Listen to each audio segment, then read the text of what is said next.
राधे राधे मित्रों। तो मित्रों, आप लोग राधा किशन के अपकमिंग एपिसोड में देखेंगे कि कृष्ण जी सभी के साथ द्वारिका वापस लौटते हैं और द्वारकावासी कृष्ण जी का स्वागत करते हैं। द्वारकाधीश श्री कृष्ण की जय, राधा कृष्ण की जय। और फिर तभी कृष्ण जी राधा को देखते हैं और कहते हैं, राधे क्या हुआ, चिंतित क्यों हो? और फिर राधा कहती हैं, जब कृष्ण प्रलय की बात करे तो राधा के मुख पे मुस्कान कैसे आएगी भला? और फिर राधा कृष्ण जी से पूछती हैं, क्यों, कैसे, क्या प्रलय होगा कृष्ण? सब कुछ ठीक हो गया है, सब और शांति है, हंस का वध हो गया है, फिर क्यों तुम्हें आक्रोश आया, क्यों प्रलय की बात की? और फिर कृष्ण जी कहते हैं, मैं आक्रोशित नहीं हूँ राधे, बस भविष्य में जो होता हुआ देख रहा हूँ वो मुझे शब्द कर रहा है। और फिर राधा कहती है, ऐसा क्या है जो तुम इतना विचलित हो?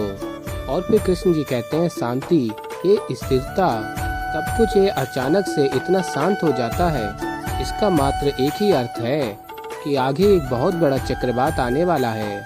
और तभी डिम्बक ढोल बजाता हुआ आ जाता है और तभी द्वारकावासी कहते हैं, क्यों डिम्बक, ढोल बजा के शोर क्यों मचा रहे हो द्वारिका में? और फिर डिम्बक कहता है, जो लोग अक्सर देख नहीं पाते उन्हें सुना के बताया जाता है। ढोल बजा रहा हूँ क्योंकि श्री कृष्ण की जय जयकार का मत आप सबके कानों से उतरे और सब सुनो, कृष्ण ने मेरे भाई हंस का वध किया, इसलिए आप सब उसकी जय जयकार कर रहे हैं।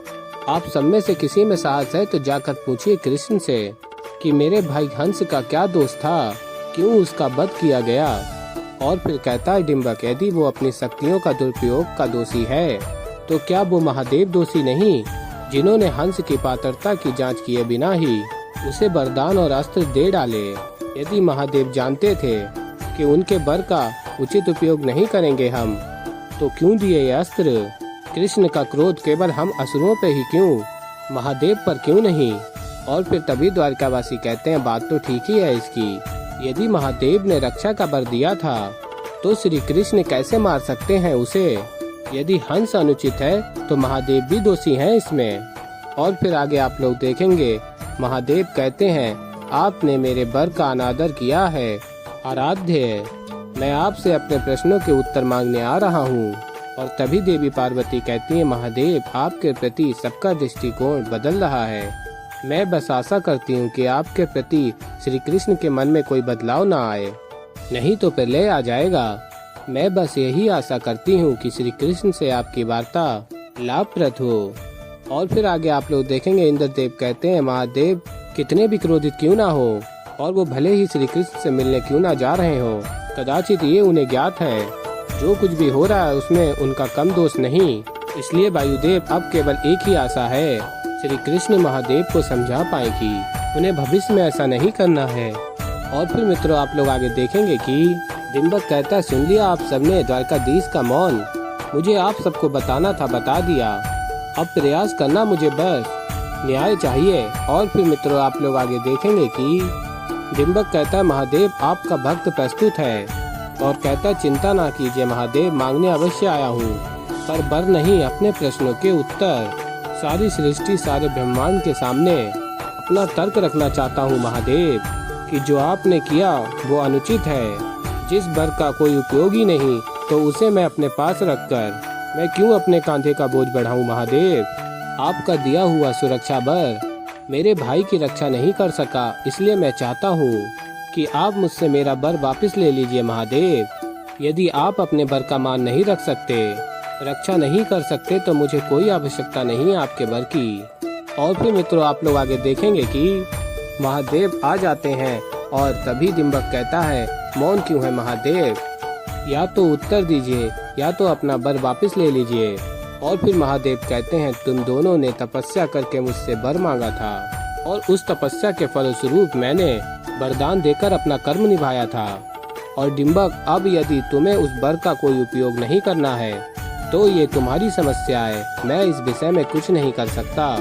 और फिर तभी इंद्रदेव कहते हैं, महादेव के मन में क्या चल रहा है, कुछ समझ नहीं आ रहा, काश यहाँ पर श्री कृष्ण होते। और फिर तभी आप लोग देखेंगे कि श्री कृष्ण जी वहाँ आ जाते हैं और कहते हैं, तो डिम्बक वो बात को बढ़ाते हुए यहाँ तक पहुँच गया। और फिर इंद्रदेव कहते हैं, हाँ द्वारकाधीश, डिम्बक अपने प्रश्नों का उत्तर महादेव से मांग रहा है, उसे प्राप्त वरदान की शक्ति पर प्रश्न चिन्ह उठा रहा है।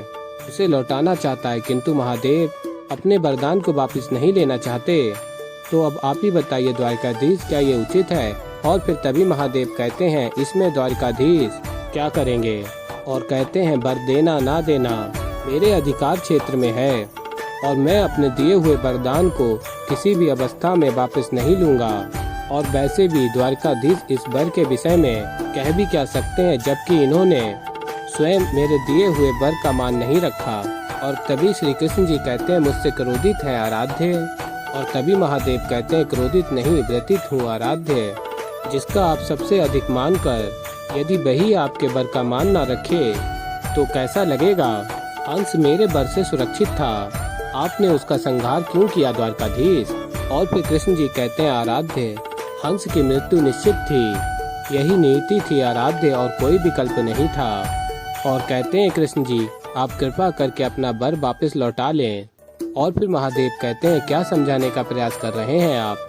अपना वचन भंग होते हुए देखा है उसके हाथों, जिसे मैं अपना आराध्य मानता हूँ। और फिर कृष्ण जी कहते हैं, ऐसा नहीं आराध्य, आप स्मरण कीजिए कि वर क्या था। ना कोई असुर, ना कोई राजा, ना कोई देव, इनमें से कोई भी हंस का अंत नहीं कर सकता। पर आराध्य मैं तो इनमें से कुछ भी नहीं हूँ। और फिर तभी डिंबक कहता है, देख लिया महादेव, हमको छलने वाला आपको भी छलने चला है। कह रहा है राजा देव असुर कोई भी नहीं है तीनों में से, पहले हमें माया दिखाई और अब महादेव को। और फिर कृष्ण जी कहते हैं, मैं अपने आराध्य को माया दिखाऊंगा, ये कभी हो ही नहीं सकता। और फिर महादेव कहते हैं, इसे संभव करने का प्रयास भी मत कीजिएगा आराध्य, अपनी माया अपना छल मुझसे दूर ही रखिएगा। और फिर डिंबक कहता है, आप अपने दोनों वाद विवाद प्रतियोगिता करते रहिएगा, मुझसे मेरे वर वापस ले लीजिए महादेव, मुझे घुटन हो रही है, अन्यथा मैं यहीं अपने प्राण त्याग दूंगा। और फिर महादेव कहते हैं, तुम्हें जो करना है करो, परंतु मैं अपना वर कदापि वापस नहीं लूंगा। और फिर तभी श्री कृष्ण जी कहते हैं, आपको अपना वर वापस लेना पड़ेगा आराध्य, यही इस समस्या का हल है।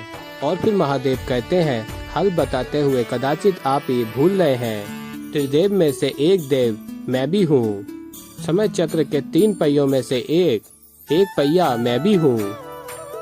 और जिस प्रकार से बीता हुआ समय वापस नहीं लौटता, उसी प्रकार से मेरा दिया गया हुआ वरदान भी वापस नहीं लौटाया जा सकता। और फिर कृष्ण जी कहते हैं, और ये समय बदलता है।